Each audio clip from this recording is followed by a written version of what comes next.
Iran Venezuela নয়। এই সত্যটা কি অবশেষে ভুলে যাচ্ছেন ডোনাল্ড ট্রাম্প? শনিবার ভোরে ভেনেজুয়েলায় যুক্তরাষ্ট্রের সামরিক হামলা এবং প্রেসিডেন্ট নিকোলাস মাদুরোকে অপহরণের ঘটনার পর ওয়াশিংটনে যেন নতুন এক আত্মবিশ্বাস জন্ম নিয়েছে। হোয়াইট হাউসের ধারণা, কারাকাসে যা করা গেছে তেহরানেও তাই করা যাবে। কিন্তু এই হিসেবেই কি লুকিয়ে আছে সবচেয়ে বড় ভুল? ভেনেজুয়েলায় হামলার আগেই ইরানকে ঘিরে ট্রাম্পের ভাষা ছিল আগুন ঝরা। শুক্রবার তিনি অর্থনৈতিক সংকটজনিত বিক্ষোভ সামলাতে না পারলে ইরানের বিরুদ্ধে সামরিক পদক্ষেপের হুমকি দেন। তার কয়েকদিন আগেই ফ্লোরিডায় ইসরায়েলের প্রধানমন্ত্রী বেনিয়ামিন নেতানিয়াহুর সঙ্গে বৈঠকে আরও এক ধাপ এগিয়ে যান ট্রাম্প। স্পষ্ট সতর্কবার্তা, ইরান যদি পারমাণবিক কর্মসূচি পুনর্গঠন করে বা ক্ষেপণাস্ত্র ভান্ডার বাড়ায় তাহলে আরও হামলা আসবে। নেতানিয়াহু এই হুমকিতে শুধু সায় দেননি, উচ্ছ্বাসে ভাসেন। যিনি কয়েক দশক ধরে ইরানের তথাকথিত পারমাণবিক হুমকি নিয়ে আতঙ্ক ছড়িয়ে আসছেন, তিনি এবার 2026 সালে আরেক দফা হামলার কথাও প্রকাশ্যে তুলেছেন। বার্তা পরিষ্কার, সংঘাত থামেনি, শুধু বিরতিতে আছে।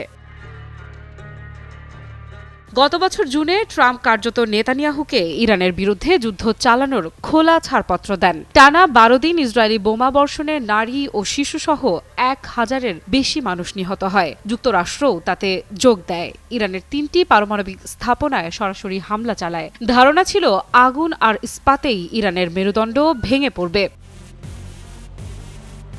কিন্তু বাস্তবতা ছিল সম্পূর্ণ উল্টো। পশ্চিমা ব্রিফিংয়েই স্বীকার করা হয় ইরানের পারমাণবিক কর্মসূচি বড়জোর কয়েক মাস পিছিয়েছে। ইসরায়েলি বিশ্লেষকেরাও অভিযানকে আখ্যা দেন দিশাহীন বলে।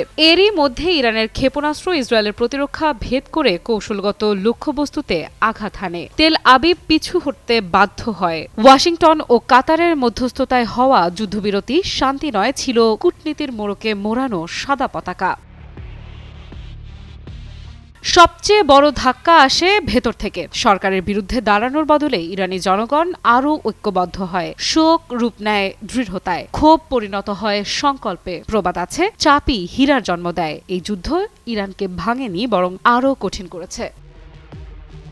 হিরন আরও মিনারেল ওয়াটার মাত্র 50 পয়সায় প্রতি লিটার। আঞ্চলিক ও বৈশ্বিক প্রতিক্রিয়াও ট্রাম্প ও নেতানিয়াহুর জন্য সুখকর ছিল না। আরব ও মুসলিম বিশ্বজুড়ে ইসরায়েলের হামলাকে বেআইনি বলে নিন্দা জানানো হয়। গ্লোবাল সাউথের দেশগুলো একে নব্য সাম্রাজ্যবাদী দাদাগিরি হিসেবে প্রত্যাখ্যান করে। ইরানকে একঘরে করতে ছোড়া কূটনৈতিক অস্ত্র বুমেরাং হয়ে ফিরে আসে ওয়াশিংটন আর তেল আবিবের দিকেই। ইতিহাস এখানেই থামে না। 1980-র দশকের 8 বছর ব্যাপী ইরান ইরাক যুদ্ধ মনে করিয়ে দেয় এক নির্মম সত্য। পশ্চিমা শক্তি ও আঞ্চলিক মিত্রদের সমর্থিত জোট, রাসায়নিক হামলা, অবরোধ সব সহ্য করেও ইরান টিকেছিল। সেই যুদ্ধ প্রমাণ করেছে হুমকির মুখে ইরানের ঐক্য দুর্বলতা নয়, শক্তিতে পরিণত হয়।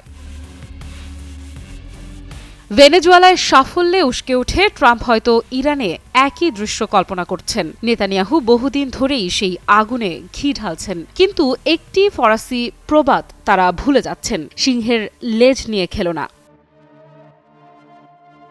ইরান সেই সিংহ, উস্কানি দিলে যে আগুন জ্বলবে তা সীমান্ত মানবে না। ক্ষতি হবে অসহনীয়, অপমান হবে অপূরণীয়। ইরানের ঐক্য পাথরের প্রাচীর, যারা ভাঙতে আসবে তারা নিজেরাই ভেঙে পড়বে। আর সেই বাস্তবতাই আজ ট্রাম্প ও নেতানিয়াহুর সামনে সবচেয়ে বড় সতর্কবার্তা। আফরিদা ইফরা, নিউজ 24।